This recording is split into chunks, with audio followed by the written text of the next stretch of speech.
Deep in the valleys of the Appalachian Mountains, silent structures of rusted iron lie swallowed by the wild forest.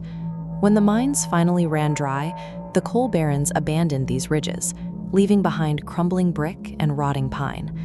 But what exact conditions drove the people who actually lived here to pack up and vanish? These empty hollows are more than just ruins of a failed industry. They are the graveyard of a system that governed every hour of a worker's life.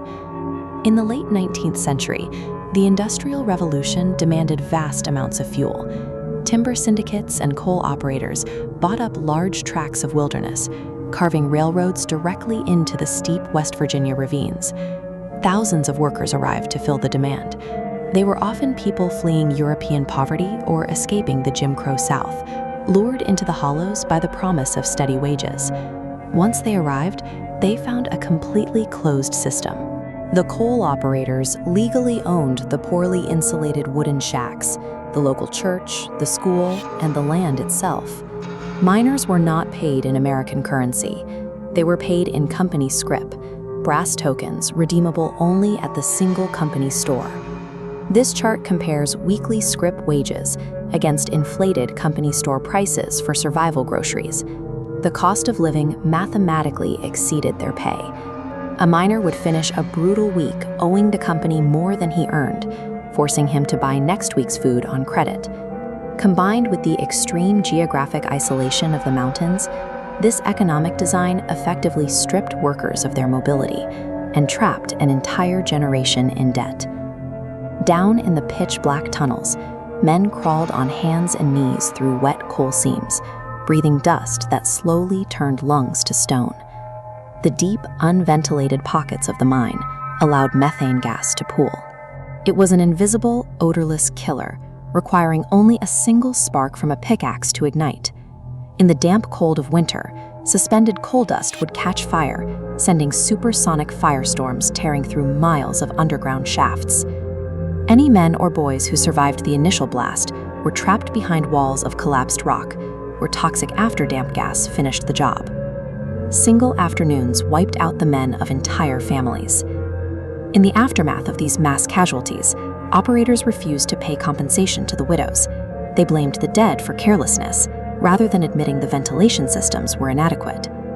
Between the daily threat of a tunnel collapse and the certainty of rising debt, the miners faced a future where simply showing up for work was as dangerous as a direct confrontation. Miners picked up their hunting rifles and organized. The quiet company towns turned into active battlegrounds as workers demanded basic safety and fair pay. Coal operators retaliated with extreme force, hiring heavily armed Baldwin Felts guards, deploying machine guns to patrol perimeters and crush Union activity. The violence peaked at Blair Mountain. 10,000 miners entrenched themselves along the ridgelines to fight state police and federal troops in the largest armed uprising since the American Civil War. The rebellion faced overwhelming state and corporate power. Private planes and army bombers patrolled the skies, dropping leftover chemical weapons and explosive ordnances directly onto American citizens. State and federal forces eventually broke the miners' lines, but the sheer volume of blood spilled in these hollows forced the federal government to look closely at the company town system, which eventually resulted in recognized unions and mandatory safety laws. By the mid-20th century, the easily accessible coal was gone. To maintain profit margins, operators pivoted away from human labor and toward automation. The continuous mining machine allowed operators to carve out coal at a fraction of the cost. This single technology replaced thousands of physical jobs. Without a need for workers, the economic lifeblood of the hollows was cut off overnight. Since the residents did not actually own their homes, they were immediately evicted, forcing mass abandonment of the towns. Generations of labor had generated massive profits for the operators, but because of the scrip and debt systems, the workers left with absolutely no accumulated wealth. Over the decades, the moist Appalachian climate began relentlessly dismantling the abandoned infrastructure. Roots tore through foundations, and humid summers rotted the wooden company stores. Walking the damp forest floor today, you can still find the remnants of daily life: rusted cast iron stoves, shattered clay pottery, and decaying work shoes, slowly burying themselves in the dirt. These rusted coal tipples and silent valleys act as skeletal monuments to a forgotten, exploited people whose physical toll built modern industry.